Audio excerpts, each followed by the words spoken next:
अस्सलाम वालेकुम स्टूडेंट्स। आज का जो लेक्चर हम पढ़ने जा रहे हैं बेटा आपके पास है सेकंड ईयर का। इसका टाइटल है एम्पेयर्स लॉ।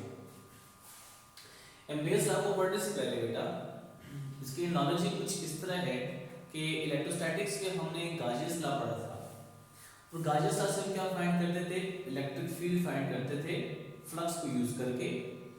और वहां पे जब गाउसियन लॉ को हम यूज करते थे तो हम ये कहते थे कि एक गाउसियन सरफेस जो कि एक इमेजिनरी सरफेस होती थी आप वो इमेजिन करते थे। सिमिलरली जब आप इस एम्पेयर लॉ की बात करेंगे तो एम्पेयर लॉ भी क्लोज्ड लूप के ऊपर अप्लाई करेंगे और उसको हम नाम देते हैं कि ये क्या है, एम्पेरियल लूप है। ठीक है। अब जिस तरह वहां पे इलेक्ट्रिक फ्लक्स डेंसिटी फाइंड करते थे हम, यहां पे हम क्या फाइंड करेंगे, मैग्नेटिक फ्लक्स डेंसिटी को फाइंड करेंगे एम्पेयर लॉ को यूज करते हुए। अब स्टेटमेंट क्या है इसकी, स्टेटमेंट कुछ इस तरह से है कि the sum of dot product किन दो फैक्टर्स के दरमियान है, किन दो वेरिएबल्स के दरमियान है, between B that is magnetic field with the small length delta L, जो स्मॉल लेंथ आपने लेनी है किसके बराबर, लूप के around a current carrying wire। let's say for example वो बात क्या कर रहा है, वो ये कह रहा है कि एक आपके पास वायर है, उस वायर पे फॉर एग्जांपल जो करंट है वो कुछ इस डायरेक्शन में जा रहा है। करंट आपके पास अपवर्ड डायरेक्शन में करंट जा रहा है। और जरा देखिएगा बेटा, जब अपवर्ड करंट जा रहा है इसके तो हम इसकी में मैग्नेटिक फील्ड की डायरेक्शन को फाइंड कर सकते हैं by using right hand grip rule. वो कुछ इस तरह से है कि आप क्या करेंगे, इस कंडक्टिंग वायर को आप लेट्स से ये मार्कर कंसीडर कर ले, इसको आप राइट हैंड में ग्रिप करें इस तरह से कि जो थंब होगा वो thumb will be in the direction of this conventional current और जो कर्लिंग ऑफ फिंगर्स है that will be in the direction of magnetic field. यानी कि अगर करंट अपवर्ड जा रहा है तो थंब आपके पास ये हो गया। अब कर्ल कर ले फिंगर्स को अपने, तो जो कर्लिंग ऑफ फिंगर्स है वो बेटा आपकी जो डायरेक्शन बनती है वो कुछ ये बनती है, यानी इस डायरेक्शन में मैग्नेटिक फील्ड लाइंस होगी। अब बेटा देखिए, कर्ल आपके पास फिंगर्स इस तरफ हो रही है तो ये जो डायरेक्शन बनती है फिंगर्स की कर्लिंग की, इसको हम कहते हैं कि ये आपके पास क्या है, एंटी क्लॉकवाइज डायरेक्शन बन रही है। जब करंट अपवर्ड जा रहा है तो उसमें जो मैग्नेटिक फील्ड की डायरेक्शन है वो एंटी क्लॉकवाइज बन रही है।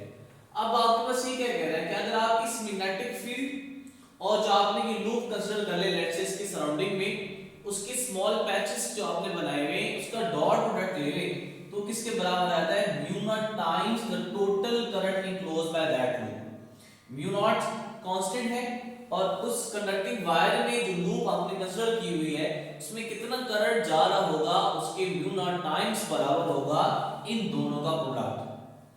अब इसको थोड़ा सा मैथमेटिकल फॉर्म में लिखता हूं on the basis of this statement. The sum के लिए यूज करते हैं समेशन का वर्ड, किन के दरमियान है, डॉट प्रोडक्ट है किसके, बी के, बी और डेल्टा एल के दरमियान डॉट प्रोडक्ट है and it is equals to mu naught times multiplication into current. तो ये आपके पास क्या बन जाएगी, एक मैथमेटिकल फॉर्म बन गई on the basis of this statement. इसी में को मैं आगे जाके डिराइव करने जाऊंगा, लेकिन उस डेरिवेशन से कुछ पहले मुझे एक मैग्नेटिक फील्ड की जरूरत पड़ेगी। इस मैग्नेटिक फील्ड का एक्सप्रेशन मैं जरा डिराइव कर लेता हूं इस लूप से। फॉर एग्जांपल जब भी आपने कहा करंट अपवर्ड जा रहा है तो एंटी क्लॉकवाइज मैग्नेटिक फील्ड की डायरेक्शन आपके पास होगी। अब अगर मैं इसकी स्ट्रेंथ के बारे में बात करूं कि जो मैग्नेटिक फील्ड है वो इंक्रीज या डिक्रीज कब होगी, इस लूप करंट कॉइल में जो आपके पास करंट जा रहा है किन फैक्टर्स के ऊपर डिपेंड कर रहा है। एक तो बेटा ये है कि this magnetic field is directly proportional to the current, कि जितना करंट ज्यादा जाएगा इस कंडक्टिंग वायर में उतनी ही मैग्नेटिक फील्ड की जो स्ट्रेंथ होगी वो भी क्या होती जाएगी, ज्यादा होगी। ठीक है, जरा इसको आप नाम दे दें, फॉर एग्जांपल आपके पास क्या है, इक्वेशन 1 है। दूसरा फैक्टर क्या है, अगर आप इस फॉर एग्जांपल इस पॉइंट के ऊपर आप मैग्नेटिक फील्ड को फाइंड करना चाह रहे हैं, लेट्स सी अभी आपके पास क्या है R1, और अगर आप इससे इस पॉइंट के ऊपर फाइंड करना चाह रहे हैं, लेट्स इसको आप कहते हैं क्या है R2। तो हमने पहले की बेटा इलेक्ट्रिक फील्ड के बारे में बात की थी कि जितना आप चार्ज से दूर जाते जाएंगे इलेक्ट्रिक फील्ड की स्ट्रेंथ कम होती जाती है। सिमिलरली जितना पॉइंट इस कंडक्टिंग वायर से दूर होगा उतनी ही मैग्नेटिक फील्ड की स्ट्रेंथ भी क्या होती जाएगी, कम होती जाएगी। It means that there is inverse relationship between magnetic field and the distance from the point जहां से इलेक्ट्रॉन जा रहा है। तो मैं इसको लिख सकता हूं बेटा कि B is inversely proportional to the R, ठीक है। अब देखिए दोनों को कंबाइन करें तो मैं इसको लिख सकता हूं बेटा कि B is proportional to I divided by R। अब प्रोपोर्शनैलिटी साइन है, जब हम हटाते हैं कोई भी कांस्टेंट लगाते हैं और इक्वालिटी का साइन होता है तो हम लिखते हैं कि B is equals to mu naught divided by I, mu naught divided by 2 pi into I divided by R। ये जो आपने फॉर्मूला एक एक्सप्रेशन डिराइव कर लिया है मैग्नेटिक फील्ड का, यही आपके बेटा आगे फर्दर यूज होगा। मैं इसको नाम देता हूं लेट्स सी क्या है, इक्वेशंस डायरेक्ट। इसको हम आगे मैथमेटिकल डेरिवेशंस करते हुए बेस लॉ में हम यूज करेंगे। अब देखिए बेटा आपने इसको डिराइव करना है तो डेरिवेशन के लिए कुछ चीजें आपने याद रखनी है जो कि मैं यहाँ पे लिखता हूं कि आपके पास क्या है की पॉइंट्स लिखने, या फिर आप उसको कह सकते हैं कि स्टेप्स। अगर देखिए बेटा फॉर एग्जांपल आपके पास कोई भी ये कंडक्टिंग वायर है जिसमें से करंट अपवर्ड डायरेक्शन में जा रहा है, उसी वायर की तरह ये एक आपके पास वायर है जिसमें करंट अपवर्ड डायरेक्शन में ट्रेवल किया जा रहा है। अब जब अपवर्ड डायरेक्शन में ट्रेवल कर रहा है सबसे पहला आपने स्टेप क्या करना है, इस एम्पियर्स लॉ को डिराइव करते हुए वो ये करना है कि मैं लेट्स से कहता हूं स्टेप 1, वो क्या है कि इमेजिन या आप कहते हैं कि consider an Amperian loop. Amperian loop को आपने कंसीडर करना है किसके सराउंडिंग में, around this current carrying conducting wire. Amperian loop around current carrying wire, और वो इस तरह कंसीडर करनी है such that it contains a point where, एक ऐसा पॉइंट कंसीडर करना है जिसमें एक ऐसी आपने लूप कंसीडर करनी है जिसके ऊपर वो पॉइंट हो where we have to find magnetic field, जहां पे हमने मैग्नेटिक फील्ड की वैल्यू को क्या करना है, फाइंड करना है। यहां पे देखिएगा मैं एक क्लोज लूप की बात करता हूं तो बेटा वो क्लोज लूप आपके पास रेक्टेंगल, ट्रायंगल या कोई भी आपके पास शेप हो सकती है, ये आपके पास शेप भी हो सकती है, ये भी तो क्लोज लूप है। लेकिन जरा इस बात को समझ ले, एक कंडक्टिंग वायर बेटा ये है, इसमें से करंट ऊपर की तरफ जा रहा है, तो इसमें जो आपके पास मैग्नेटिक फील्ड है वो in the form of circular shape बन रही है। अब इमेजिन करें कि ये आपके पास 3 एक्सिस है। लेट्स से फॉर एग्जांपल मैं कहता हूं ये आपके पास क्या है, एक एक्स एक्सिस है और ये बेटा आपके पास सपोज करते हैं वाई एक्सिस है और ये आपके पास क्या है, जी एक्सिस है।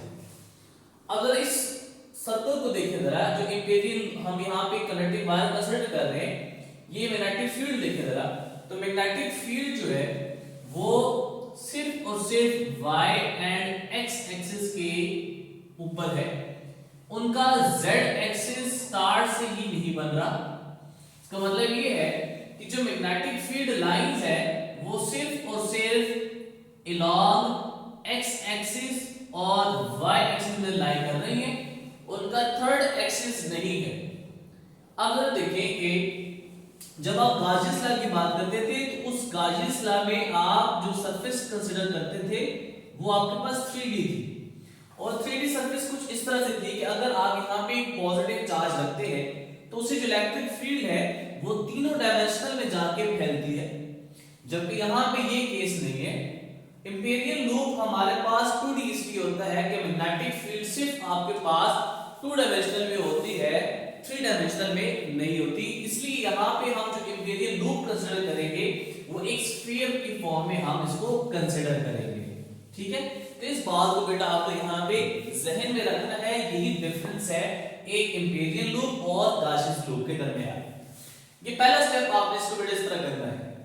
दूसरा स्टेप बेटा इसका क्या है, सेकंड स्टेप कुछ इस तरह से है कि आपने फाइंड करना है करंट को, find current in a loop, और वो लूप आपने कौन सा लिया हुआ है, इंपीरियल लूप। उसमें से आप जितना करंट जा रहा है उसमें से टोटल करंट को आपने क्या कर देना है, फाइंड कर देना है। और थर्ड स्टेप आपके पास क्या है, और फिर आपने इसके ऊपर एम्पियर लॉ को अप्लाई कर देना है, apply ampere law to find magnetic field.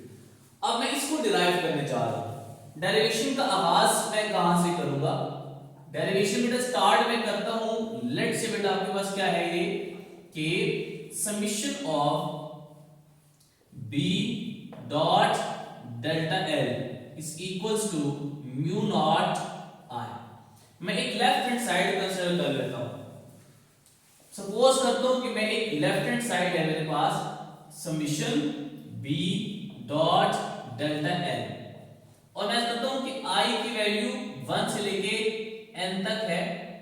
तो ये आपके पास समझने में स्टार्ट करूंगा। इसी डायग्राम पे वापस आए जरा, मैग्नेटिक फील्ड आपके पास एंटी क्लॉकवाइज डायरेक्शन में है, ठीक है। अब जरा देखिए, जब आपने करंट फाइंड करना है इसमें से, इसके लिए तो आपको क्या करना पड़ेगा, होल एम्पियर्स लूप को आप क्या कर दें, स्मॉल लेंस में डिवाइड कर दें, ठीक है। यानी यहां पे आप ये भी लिख सकते हैं, करंट कुछ इस तरह से आपने फाइंड करना है कि by dividing it in small lens, small lens में इसको डिवाइड कर देना है, फिर आप इसमें से करंट को फाइंड आउट कर लेना है। अब बेटा सपोज करते हैं कि मैं सिर्फ यहां पे एक लूप कंसीडर करता हूं इस कंडक्टिंग वायर के अक्रॉस, और उस कंडक्टिंग वायर के अक्रॉस ही मैं अभी डेरिवेशंस करने चाहूंगा। अगर देखिए लेट्स से कि आपके पास एक लूप बन रही थी, एक सर्कुलर शेप में आपके पास ये लूप है, ठीक है। अब करंट जा रहा, देखिए ये एक बेटा कंडक्टिंग वायर है जिसमें से करंट अपवर्ड जा रहा था। अब मैं इस कंडक्टिंग वायर को जरा ऊपर से देखूं तो मुझे क्या आपके पास होगा, इसके ऑब्जर्व क्या होगा। अगर मैं इसी सर्कल को अपवर्ड देख रहा हूं तो इसका मतलब ये है कि करंट मेरी तरफ आ रहा है, मेरे फेस की तरफ आ रहा है। तो मैं लिख सकता हूं कि बेटा जो करंट की डायरेक्शन है मैं इसको यहां पे डॉट से रिप्रेजेंट कर देता हूं। It means that current is in outward direction from the board or out of the plane. अब यहां से लेके इस पॉइंट के ऊपर जितने भी आपने एक इंपीरियल लूप कंसीडर किया हुआ है, अब जरा देखिए मैं इसको स्मॉल पैचेस में डिवाइड कर रहा हूं। नंबर ऑफ पैचेस है, नंबर ऑफ पैचेस में मैं इसको डिवाइड कर रहा हूं। लेकिन याद रखिए जब आपने इसको स्मॉल पैचेस में डिवाइड करना है, स्मॉल पैचेस में इस तरह डिवाइड करना है कि जो ये डेल्टा एल है इसकी जो डायरेक्शन है वो एक ही बने, मल्टीपल डायरेक्शन में ना बने, ठीक है। प्लस सेकंड इसमें क्या है, हम इसको इसलिए स्मॉल पैचेस में डिवाइड करते हैं ताकि जो मैग्नेटिक फील्ड की डायरेक्शन है वो भी आपके पास एक बने, प्लस यूनिफॉर्म बने, जो कि इंपॉर्टेंट है कि उसकी आपके पास यूनिफॉर्मिटी होनी चाहिए उसमें। अब यहां पे ये जो आपके पास लेट्स से फॉर एग्जांपल जो लेंथ बनती है वो आपके पास है डेल्टा एल, मैं इसको कहता हूं ये क्या है, डेल्टा एल 1। इस तरह ये जो आपके पास लेंथ का पैच बनेगा वो क्या बनेगा, डेल्टा एल 2। इस तरह ये आपके पास जो पैच बनेगा वो आपके पास बनेगा डेल्टा एल 3, ठीक है। ये आपके पास बन जाएगा डेल्टा एल 3। और इसी तरह आप नंबर ऑफ पैचेस कर रहे हैं तो एंड पैच जो आपके पास बनेगा वो आपके पास बनेगा डेल्टा एल एन। ठीक है, तो ये आपने नंबर ऑफ पैचेस में इसको क्या कर दिया है, डिवाइड कर दिया है।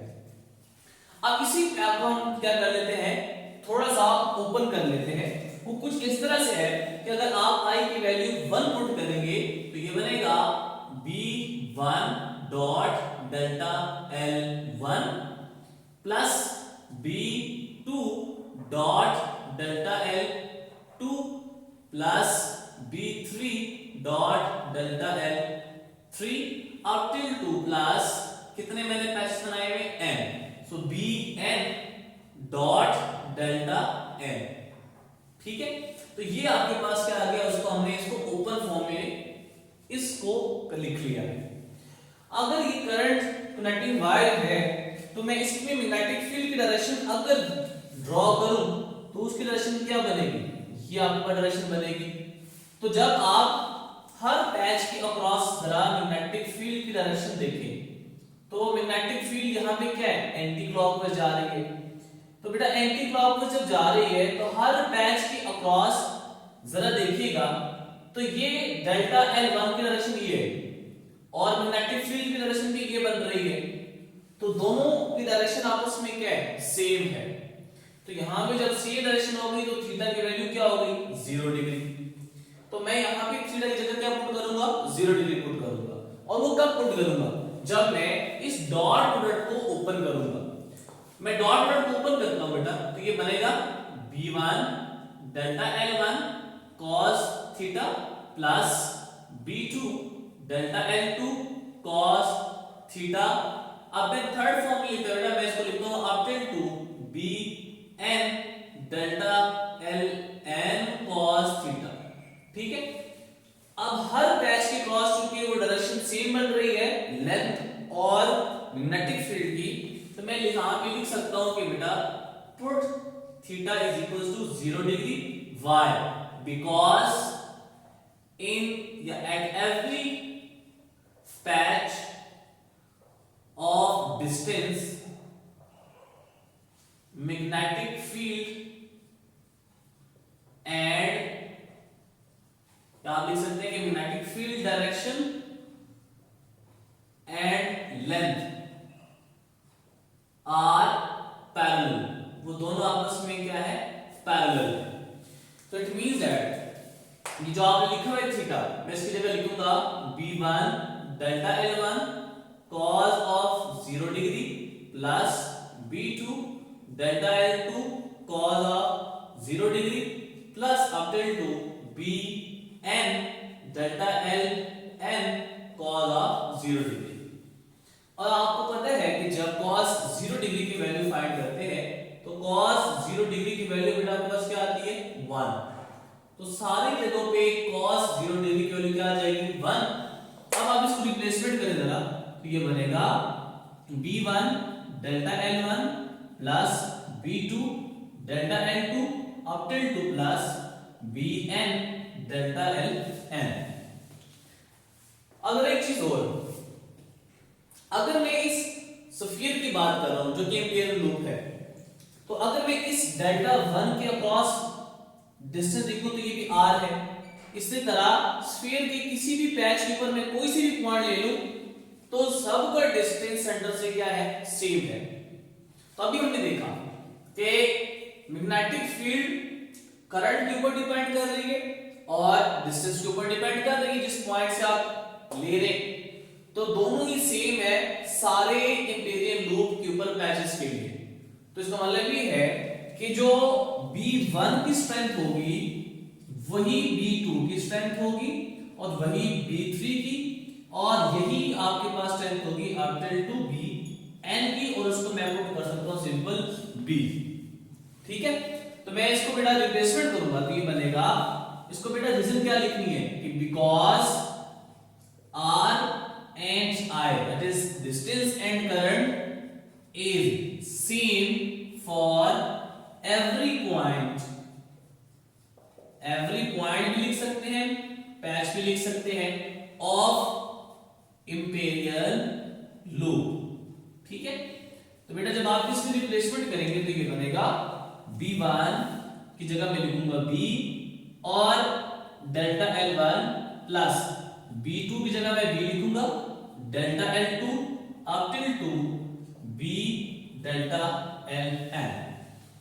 अब जरा देखिए B सब में कॉमन आ रहा है, अब यहां से कॉमन ले ले तो ये बनेगा बेटा B into delta L1 plus delta L2 up till two plus delta Ln। ठीक है, अब जरा देखिए कि delta L1 plus delta L2 plus delta Ln, तो ये जो आपके पास है ये पहले पैच से लेके n पैच तक तमाम जो लेंथ है वो आपस में ऐड अप हो रहे हैं। तो अगर मैं इसको समीशन फॉर्म में लिखूं तो मैं इसको लिख सकता हूं बेटा कि b into summation delta Ln, या आप इसको लिखिए डेल्टा Li, और i की वैल्यू कहां से स्टार्ट कर रहे हैं 1 से और कहां तक जा रही है n तक, so i is equals to 1 to n delta Li। अब तो देखिए ये जो b की वैल्यू है तो एज इट इज आ जाएगी। अब यहां जो समीशन आप यूज कर रहे हैं ये अगर आप सारे पैच को आपस में ऐड अप कर रहे हैं तो अगर आप इस स्फीयर है, सर्कल है, उसके तमाम लेंथ के पैच को आपस में ऐड अप कर रहे हैं तो वो क्या बनेगा, this will be equals to the circumference. तो ये सर्कमफेरेंस बनेगा किसका, ऑफ सर्कल। ठीक है, तो वो किसके बराबर होता है, this is equals to 2 pi r। ठीक है, अब जरा इसको देखिए जो b की वैल्यू है, आप इस इक्वेशन को नाम दे दें, लेट्स सी क्या इक्वेशन a है। आप क्या करें, put value of b from equation asterisk in equation a we get। Asterisk equation से b की वैल्यू आप इस इक्वेशन a में पुट करें तो ये क्या बनेगा, दिस इंप्लाइज दैट b की जगह आ जाएगा mu naught i divided by 2 pi r, और 2 पाई r की वैल्यू एज इट इज। अब जरा देखिए कैंसिलेशन जो होती है आप उसको करें, ये 2 पाई से कैंसिल, ये r से कैंसिल, तो जो रिमेनिंग बच गया वो आपके पास क्या है, म्यू नॉट i। ये अगर आप जरा देखें जो स्टार्ट में हमने इक्वेशन लिखी है, स्टेटमेंट से मैथमेटिकल फॉर्म लिखी थी, वो क्या है, उसका राइट हैंड साइड है। तो इट मींस दैट कि मैं इसको लिख सकता हूं कि ये जो म्यू नॉट i है किसके बराबर आ रहा है, between dot product of magnetic field and delta L। This is equals to mu naught times of the current enclosed by that loop। so this is the Ampere's law, और यही हमने क्या करना था, इसको डिराइव करना था। अब जो इसके बाद आर्टिकल है इसमें एम्पेयर्स लॉ के आपने यूज करना है, और उसी से बेटा आपने क्या करना है, मैग्नेटिक फील्ड्स की वैल्यूज को फाइंड आउट करना है। सोलेनोइड है वो आपका यूज होगा आगे इस चैप्टर में, ये इसका बहुत बड़ा इंपॉर्टेंट रोल अदा करता है। ठीक है, तो बेटा ये कुछ बातें थी आपके पास एम्पेयर्स लॉ के बारे में। उम्मीद है आपको लेक्चर समझ आया होगा, कोई क्वेश्चन आप पूछ सकते हैं। नेक्स्ट लेक्चर में फिर हाजिर होंगे, तब तक के लिए बेटा अल्लाह हाफिज।